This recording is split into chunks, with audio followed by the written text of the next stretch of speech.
Sir विद्यार्थी मित्रों good morning. कक्षा 10वीं सामाजिक विज्ञान के अंतर्गत मैं हर्षद जानी सिद्धि हिंदी विद्यालय के यूट्यूब चैनल में आप सभी विद्यार्थियों का हार्दिक स्वागत करता हूँ। वीडियो पसंद आए तो इसको लाइक सब्सक्राइब और शेयर करना ना भूलें। विषय की शुरुआत करूँ उससे पहले सुंदर सा एक सुविचार।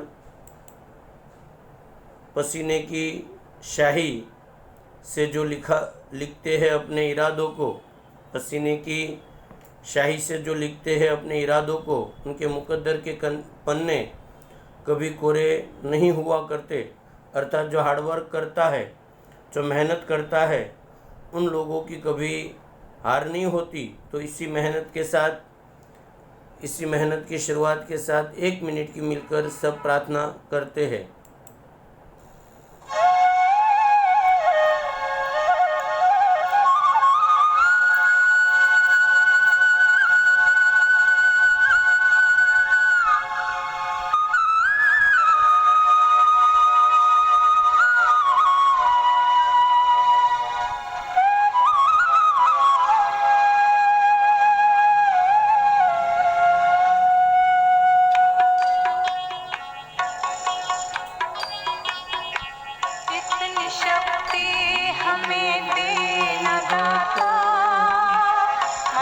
विश्वास कमजोर होना, इतनी शक्ति हमें देना दाता।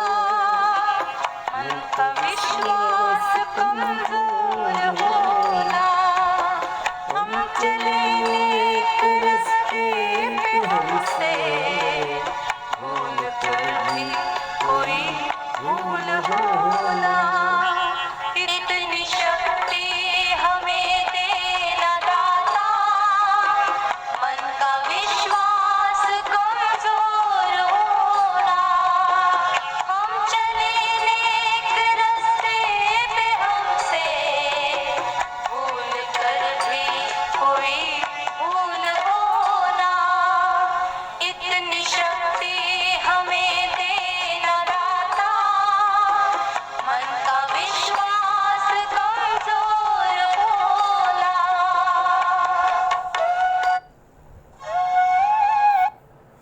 सुंदर सी प्रार्थना के बाद एक बार पुनः आप लोगों को बता दूं कि आपके अभ्यासक्रम के अंतर्गत इस साइड का जो ये कॉलम मेरा एरो चल रहा है, ये लेसन परीक्षा के अंतर्गत बोर्ड में आने वाले हैं। एक बार क्रम 1 2 4 5 6 8 9 10 11 13 17 18 19 और 20 ये लेसन है वो आने वाले हैं। अभ्यासक्रम में आने वाले प्रकरण या लेसन, इसको देखिएगा थोड़ा। ये लेसन ही आने वाले हैं। आगे जो दूसरा लेसन तो पूरा हो गया था, चौथा लेसन चल रहा था जिसमें हमने प्राचीन साहित्य देख लिया था।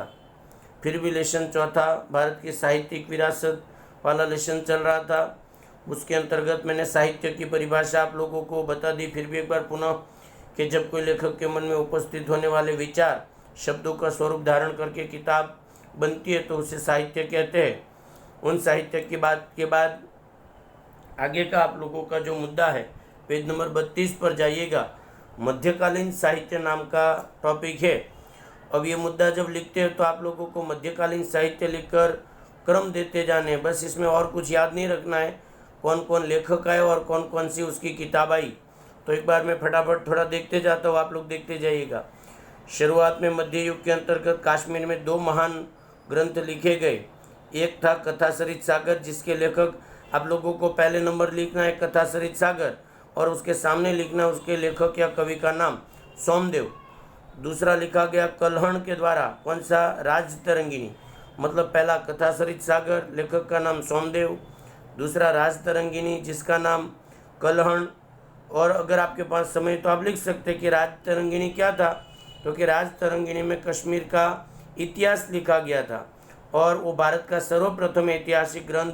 ध्यान दीजिएगा, प्राचीन ग्रंथ हमारा ऋग्वेद है और ऐतिहासिक ग्रंथ जो है वो कश्मीर का राजतरंगिणी माना जाता है। देख लीजिएगा थोड़ा बहुत। उसके बाद लिखा गया गीत गोविंदम, 3 नंबर पर गीत गोविंदम जिसके लेखक का नाम था जयदेव। ये संस्कृत के सुंदरतम काव्यों का श्रेष्ठ ग्रंथ माना जाता है। उसके बाद पृथ्वीराज रासो, 4 नंबर पर पृथ्वीराज रासो, जिसकी रचना की गई कवि चंद बरदाई ने। चौथा जो था वो पृथ्वीराज रासो, जिसकी रचना की चंद बरदाई ने। पहला कथासरित सागर सोमदेव, दूसरा रास तरंगिनी कल्हाण, तीसरा गीत गोविंदम जयदेव, चौथा पृथ्वीराज रासो और लेखक का नाम चंद बरदाई। क्या था ये? क्योंकि इसमें पृथ्वीराज चौहान के वीरतापूर्ण कार्यों का वर्णन माना जाता है। उसके बाद 5वां आया भाष्य, जिसके लेखक का नाम था शंकराचार्य। उसके बाद आया भाष्य, जिसके लेखक का नाम था शंकराचार्य। इस समय में द्रविड़ कुल की भाषाओं में भी अमुक कन्नड़ साहित्य भी लिखा गया। तो कन्नड़ साहित्य में कौन? तो कि एक आदि पुराण, जिसकी रचना की थी किसने? पंपा ने। पप्पा ने नहीं, पंपा ने। मतलब 5वां या 6ठा जो आप लोगों का किताब का नाम आदि पुराण, जिसकी रचना की पंपा ने। उसके बाद उसमें क्या था? तो कि 16वें तीर्थकर जो जैन चरित्र है उसका, उसके बाद 16वें तीर्थकर के जीवन चरित्र चित्रण और लिखा गया शांति पुराण, वो लिखा गया पोन्ना के द्वारा। पहला आदि पुराण पंपा के द्वारा, उसके बाद शांति पुराण कवि पोन्ना के द्वारा, और उसके बाद तीसरा आया अजितनाथ पुराण, जिसकी रचना की कवि रत्ना ने। मतलब पंपा, पोन्ना और रन्ना, ये तीनों लेखकों ने कन्नड़ साहित्य में त्रिपुटी के तौर पर पंपा, पोन्ना और रन्ना को कन्नड़ साहित्य की त्रिपुटी भी कहा। मतलब 7 से 8 किताब और उसके नाम। और अगर आपके पास समय है तो सभी किताबों के बारे में एक एक लाइन आप लोगों को उसके बाजू में लिखनी है। उसी के अंतर्गत आगे जाओ तो भारतीय भाषाओं का विकास, साहित्य कृतियाँ की रचना दिल्ली के सल्तनत काल में, ये तो आप लोगों को बता रहा हूँ, जिसकी 2 भाषा थी, एक व्रज भाषा थी और दूसरी खड़ी बोली। इन दोनों भाषाओं में भी अनेक भक्ति गीत लिखे गए। ये केवल जानकारी है। गुजराती भाषा से मिलती जुलती राजस्थानी भाषा आई, उसमें भी तो उसके लेखकों के नाम हैं। उसमें जो साहित्य है उसमें आल्हा, उदल, बिसलदेव और रासो, ये वीर गाथा लिखी गई, मतलब राजस्थानी भाषा में। कौन कौन सी किताब राजस्थानी में? तो क्या आल्हा, उदल और बिसलदेव, रासो, ये 3 किताबों के नाम आपको उसके अंतर्गत लिखने। उसके बाद आगे की किताब का नाम है चंदायन, जिसकी रचना मुल्ला दाऊद खान ने की थी। आगे का जो ग्रंथ का नाम है चंदायन, जिसकी रचना मुल्ला दाऊद खान ने की थी। भाषा का सबसे प्राचीन ग्रंथ माना, जबकि प्राचीन ग्रंथों में भाष्य सभी संस्कृत भाषा में लिखे जाते थे। ये तो जानकारी दी आप लोगों को, केवल 2 किताबों के नाम इसमें याद रखने। मतलब आपके 8 मुद्दे ऊपर के पैराग्राफ में थे इसके अंतर्गत, और अब जो बाकी का लिखना हो 2 ग्रंथ आए इसके अंतर्गत। इसके बाद का पैराग्राफ आप लोग देखो पेज नंबर 32 पर, तो फारसी भाषा के अंतर्गत भी साहित्य लिखना चालू हो गया, जिसके अंतर्गत खासकर एक किताब आई जिसका नाम था तारीख ए फिरोज शाही, रचना की थी जियाउद्दीन बर्नी ने। मतलब 9वीं किताब का नाम तारीख ए फिरोज शाही जियाउद्दीन बर्नी, जिसमें क्या था? तो कि खिलजी और तुगलक। ये खिलजी और तुगलक है कौन? तो कि भारत में जो मुगल साम्राज्य का विकास हुआ, तो मुगल साम्राज्य के विकास की घटना का परिचय तारीख ए फिरोज शाही के अंतर्गत मिलता है। उन्होंने राजनीतिक सिद्धांतों पर एक और किताब आई 10वीं, जिसका नाम था फतवाए जहांदरी। इसका लेखक का नाम भी जियाउद्दीन बर्नी ही था। 10वीं किताब का नाम फतवाए जहांदरी, लेखक जियाउद्दीन बर्नी थे। उसके बाद आप लोगों को एक 3 अंकों में नया टॉपिक लिखना पड़ेगा, जिसका नाम है अमीर खुसरो। ये कवि का परिचय यदि आप लोगों को पूछे तो उनके मुद्दे अलग आपको बनाने पड़ेंगे। एक, अमीर खुसरो इस समय के श्रेष्ठ साहित्यकार थे। पहला मुद्दा, अमीर खुसरो मध्यकालीन समय के श्रेष्ठ साहित्यकार थे। दूसरा, वो क्या थे? तो कि कवि, इतिहासकार, रहस्यवादी, संत और संगीतकार। तीसरा मुद्दा, उसके गुरु का नाम क्या था? तो हजरत निज़ामुद्दीन औलिया उनके गुरु का नाम माना जाता है।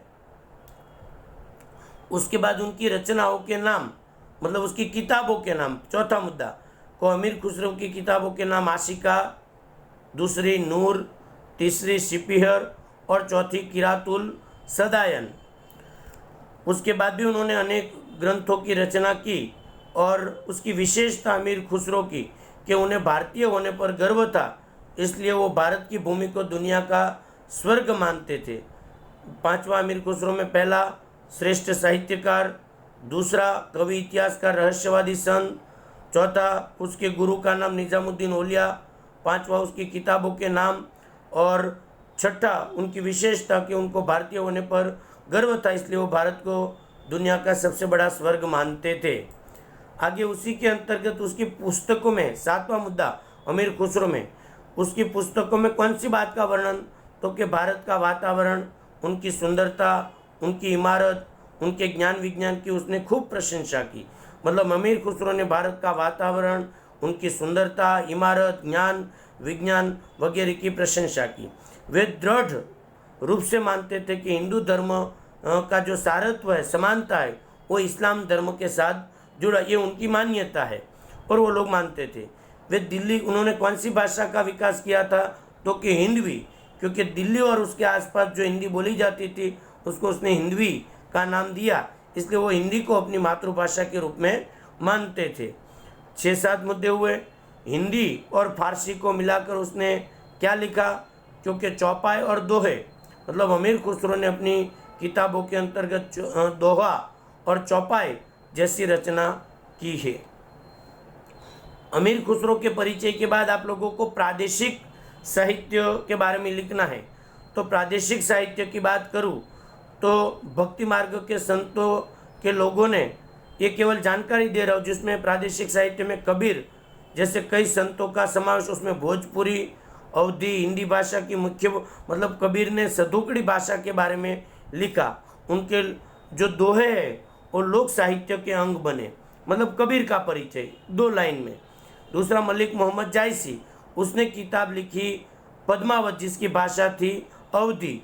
उसके बाद तुलसीदास, उसने लिखी रामायण, मतलब पहले कबीरवाणी लिखी, दूसरी पद्मावत मलिक मोहम्मद जायसी ने लिखी, तीसरा तुलसीदास जिसने रामचरितमानस लिखी।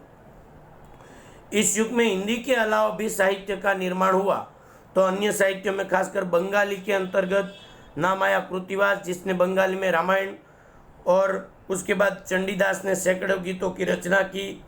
चैतन्य महाप्रभु ने भक्ति गीत लिखे।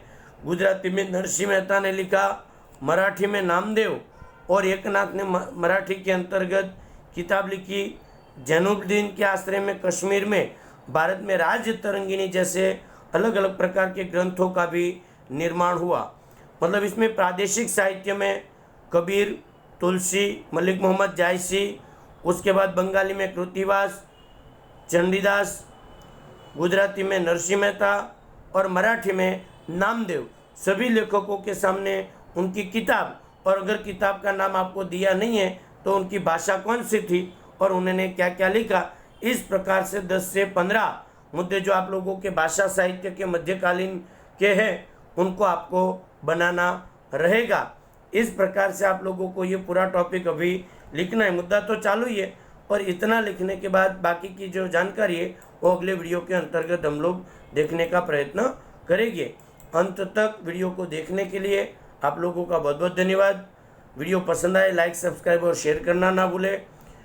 यदि वीडियो से लेकर कोई भी प्रकार की इंक्वायरी है तो आप मैं हर्षद जानी 9825581539 नंबर पर आप मेरा संपर्क कर सकते हैं।